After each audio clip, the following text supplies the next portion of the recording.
We're going to use mathematical induction to prove this inequality involving a factorial. So the left-hand side we're looking at is n factorial. Recall the definition of factorial. N factorial means we multiply the integers from 1, positive integers from 1 to 2 to 3 and all the way to the last number specified n. So for example, if we're trying to find out 5 factorial, we're going to start with the first positive integer 1 and multiply by 2, 3, 4, and in this case the last integer specified is 5. And you multiply out, we're going to get 120. Well, in this case, since n is not given, we don't actually know what n is.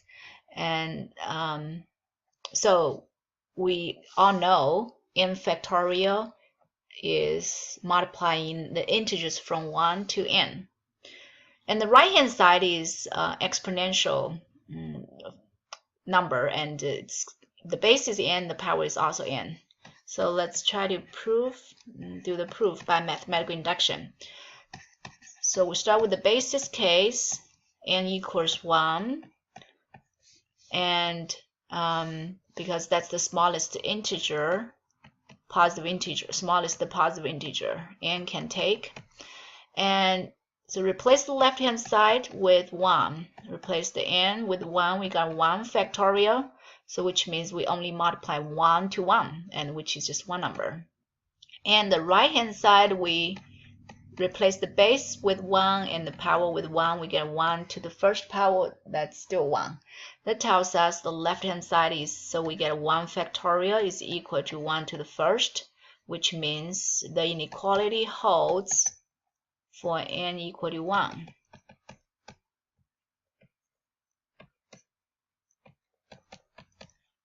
And next, we're going to do the inductive step.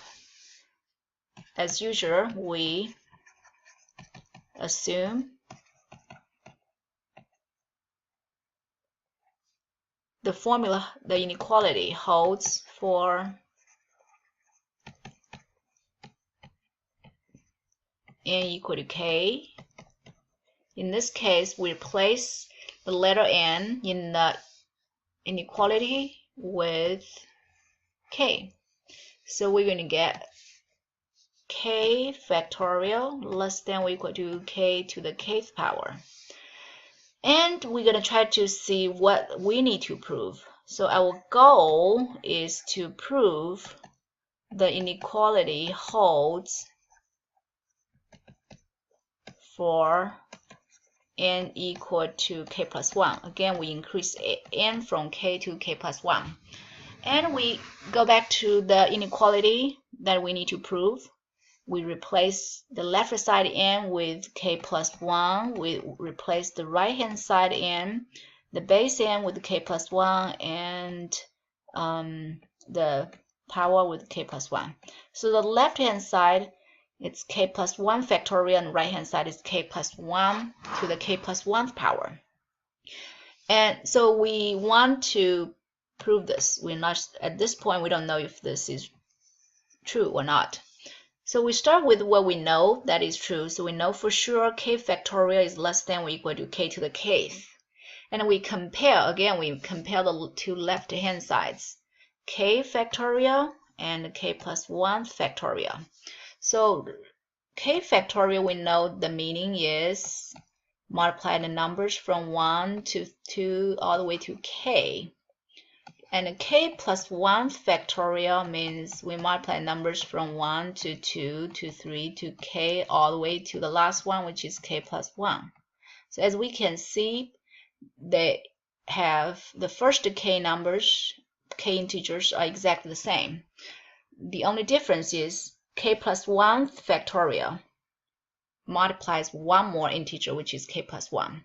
So we know that this is something we can do. We can multiply k plus 1 both sides.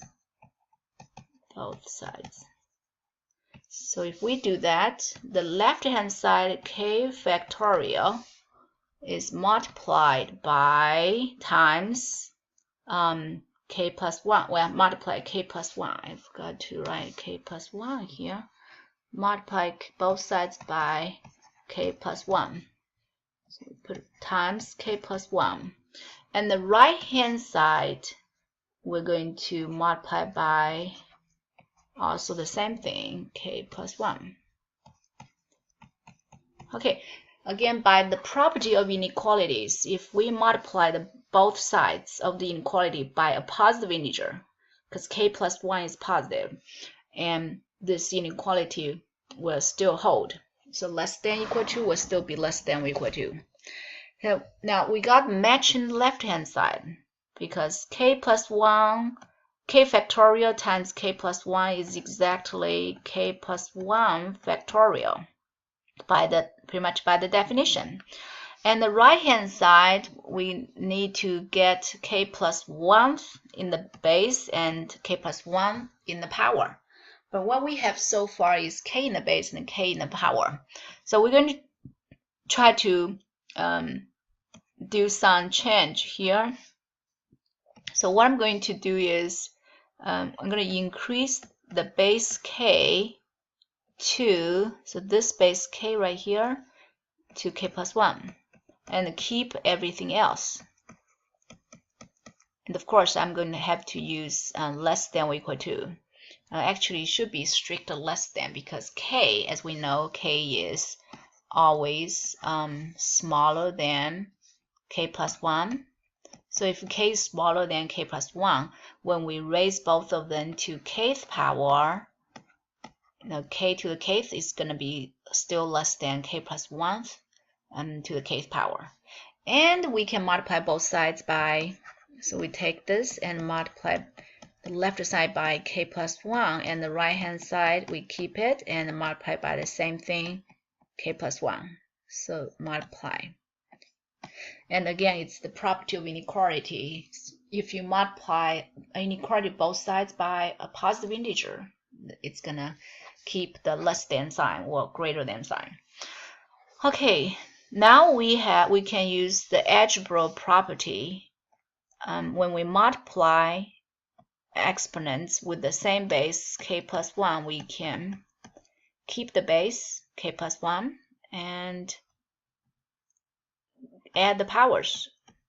So we add these two powers, these two here, k and 1, and we get k plus 1. And that's exactly what we need on the right hand side. So if we combine if we just write on the left hand side k plus 1 factorial, and the right hand side k plus 1 to the k plus 1, and omit all the steps in the middle, and that is exactly the formula we proved. So we can say the inequality holds for n equal to k plus 1.